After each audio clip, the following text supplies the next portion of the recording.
African Gray Dudley, and if you follow me, you probably know him also affectionately as the Dooge. Well, I'm showing his picture for this video because he is the next generation in this house of tool stealing thieves, and that's what I'm going to tell you about.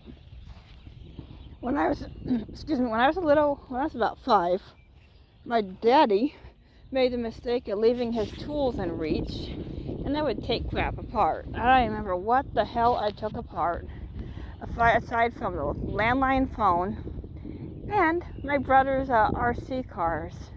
And then my dad would have to either fix or replace them, but he should have just calmed down when he was mad and taught me how to put them back together. Well, years later, from about 2012, after my brother moved out, my dad needed somebody else to help with his projects. So he decided, since I like tools so much, he was going to teach me the correct way to use them. And now I have quite a bit of a collection. My own little collection when I need my tools for stuff. And I use them a lot. And I get tools every year for Christmas, which is fun.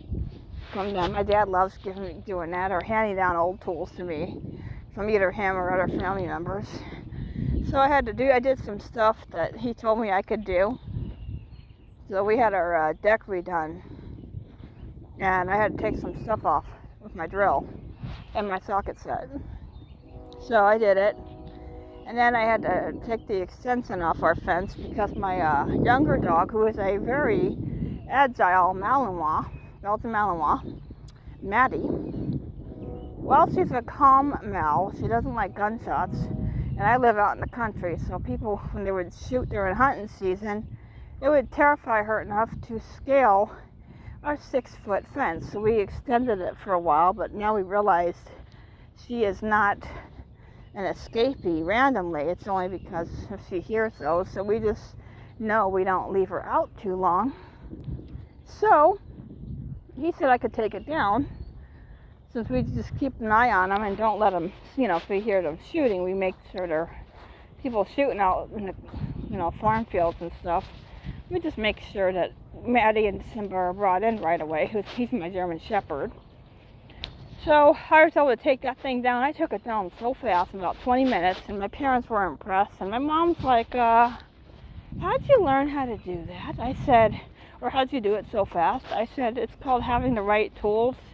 And I told my dad later, and he praised me for it. I said, well, I guess stealing your tools when I was 5 years old turned out to be a good thing. And he agreed with me, and my mom agreed with me later.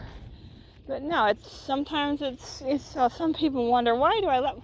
Sometimes people wonder if it's a good thing for the kid to, depending on the kid's age and ability level, if it's a good idea to leave your tools out. Well, I'd say probably not, but unless you're someone like me, it leads into somebody like me that likes tools and gets into mechanics at an early age. And usually, most mechanics start out that way.